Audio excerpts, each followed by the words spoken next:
Over 501,000 new homes were sold in 2015 according to the United States Census, meaning over 500,000 sofas were moved into homes this past year.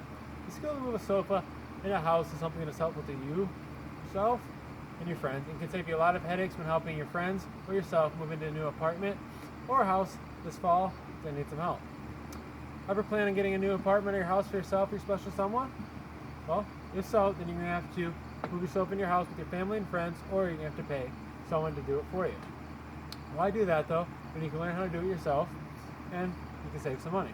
Moving sofas to the doorway in your house or apartment is something that requires skill, careful inspections, planning, and a process to do it successfully repeatedly over and over again.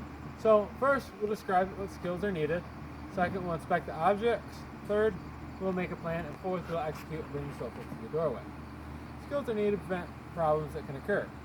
So bring the sofa to the door. If you're not careful, you can catch your sofa on the door frame or a nail or anything like that, and you can rip your sofa and you can damage your merchandise. Who wants damaged sofas?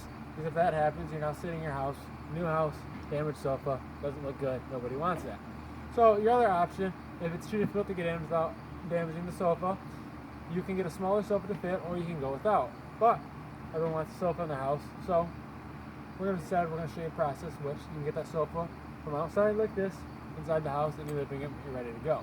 So with proper skills, all these things can be avoided as long as you prepare properly before you try moving the sofa. Before you attempt to bring the sofa to the doorway, we need to inspect the sofa and the door. So first we're going to inspect the door.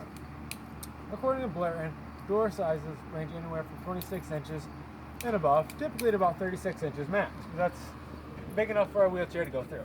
So as we come up the stairs, we realize the process will be a little more difficult just because we're coming up a stairway. If we open this first door, we need to take note this door opens this way. This will come into play later. Now we're just going to prop this open, leave it open. Alright, now we're going to open this other door. As we open this, we realize that this door also opens up to the left, making so we have a wall-like fixture here. Now we're going to go ahead and measure the doorway. As we measure the full doorway, we realize we're about 34 inches. Now, as we measure our shortest point right here by the door, we're about 32 inches. Now, while we're up here, we want to take a look at our surroundings and see what we have.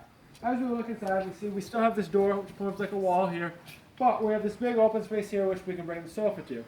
We look out here, we'll also realize that we have a bunch of space here, minus this post, but we should be able to get high enough to avoid that. And we have this wall-like structure here. We keep this closed just to keep bugs out. Now we're going to head back down and we're going to inspect the sofa. As we look at the sofa, we want to look to see if any cushions can come off. As we realize that these bottom cushions can come off, easily removable, no big deal. Alright, we gotta keep that in mind that we don't lose them. Check the back cushions, securely attached, no big deal. Now, as we look at this, we're gonna look over it, we're gonna look at the feet. We wanna check to see if the feet are removable. This feet here is unscrewing, so it's relatively easy, so it's removable. We can save about 4 inches off if we need to, but I think we should be just fine, so we're gonna insert this back on that we have all 4 feet, that way it'll sit level when we get into the house and while we have it sitting here. So, now that we've inspected the objects, we can now go through and we can plan a process to get it through the house. So, the first process is we're going to have to look, we'll go straight through the doorway. If we go straight through the doorway, we're all set. So, we know the doorway is 32 inches at its smallest. So, we're going to look, and as we measure here, we're going to realize that we're about 32 inches here. We're about 36, and with length, about 60 inches or 5 feet. Now, according to Hayes, most sofas are average anywhere between 48 and 112 inches. So we're at a 60 inches, so we fit the definition of a sofa according to Hayes. And we did realize that this length was still too wide to go straight through the doorway. Now this one was 32 inches. Now we did talk about damage possibly occurring, and there was some sharp metal on the doors. So we don't want to just go straight through because there's a chance we can catch and we can cut the sofa. So the next thing we have to worry about is we're going to have to plan how else we can get there. Now, first, the only way we can do that is we can hook an arm through the doorway. So first we're going to have to figure out what arm we can go in. Now, when we were looking at the outside, we realized there was a wall like here when the door was here. So we had a wall here. So in order to do that, we can't swing from that side, so we want to swing from this side. So we want to use this arm so we can swing in through the door and go straight. Now, we're going to hit a wall where the other arm here hits that wall. Now, when we look to the side, there's open enough space here. We should be able to finish swinging the sofa, bring it through the doorway, and we'll be all set. So now that we have a plan to approach the house, we can go through the process of going through the doorway and executing. So, first, we're going to take off any cushions or feet if necessary. We should be fine with the feet, so we're going to bring the cushions off here. And as we get ready to do this, I'm going to bring in my friend Jake here to help us move the sofa through the doorway. So, Jake, you wouldn't mind picking up that end. So we're going to pick up that end, we're going to lift up. Now, my side's going to go in the door first. I'm going to lift first. So, as we go up the stairs, alright, now that we're up north, stop the stairs. Remember, let me finish open this. Remember, we mentioned about tilting the sofa. So we're going to tilt the sofa about 45 degrees or so. Now we're going to go through it. We're going to hook my edge in here.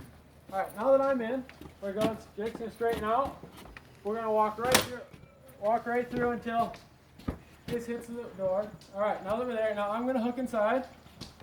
Jake should be able to come right in. Alright, here we go. Put down the dog. Alright, good. Push that down. Alright, now I'm going to go around the cushions real quick. Alright, Jake, you don't mind tossing those to me up here real quick? Alright, 1, 2. Alright. You can always have fun moving sofas, throwing cushions. Alright, cushions are all set. So, now that we have got it inside, we'll just review. So, properly moving sofas through the dryer does require some skills. First, we inspected the objects we used, we inspected the doorway, we inspected the sofa that is now inside. We planned out the process, then we executed and moved through the doorway. So, moving the sofas through the doorway in our house or apartment is something that requires skills, careful inspection, a planning phase, and a process of steps to be successful repeatedly. Now you are all prepared to join those thousands of new homeowners and the rest of the world to help people move their old or new sofas into their home.